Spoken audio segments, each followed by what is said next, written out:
Life has the ability to adapt to challenging situations, but the ability to create artificial light is one of its coolest adaptations.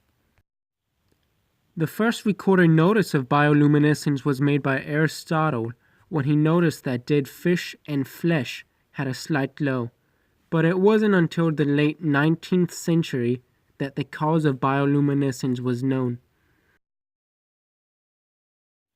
Bioluminescence was thought to be caused by phosphorus, but French pharmacologist Raphael Dubois disproved that theory and found that bioluminescence was caused by the oxidation of a specific compound.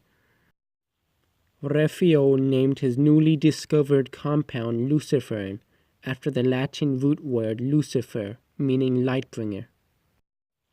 After Raphael's discovery, it was found that bioluminescence has independently evolved a minimum of 27 times.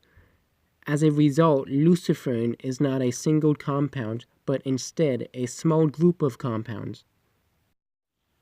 An example of luciferin can be found in glowworms and fireflies. Fireflies, glowworms, and most other bioluminescent bugs all have the same luciferin compound. Another example of luciferin can be found in some species of algae.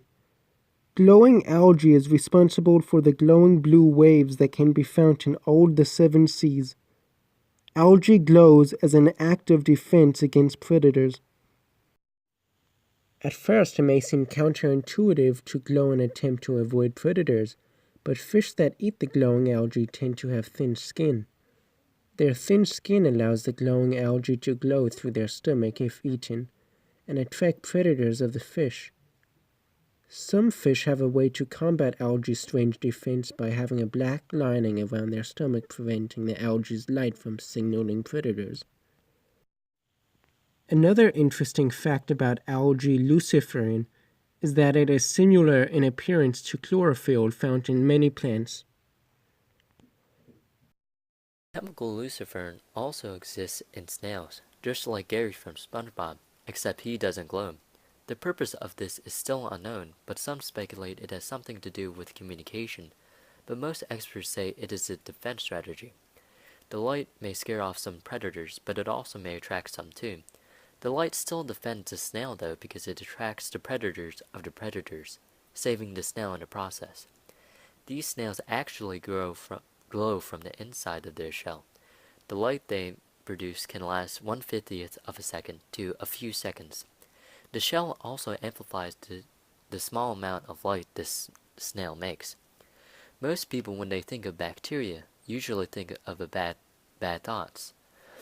But bacteria is actually necessary to life. For example, bacteria in your gut. And some bacteria can even save you from otherwise deadly wounds, and can even glow. One variant of glowing bacteria was discovered in the Civil War when some soldiers noticed a faint glow.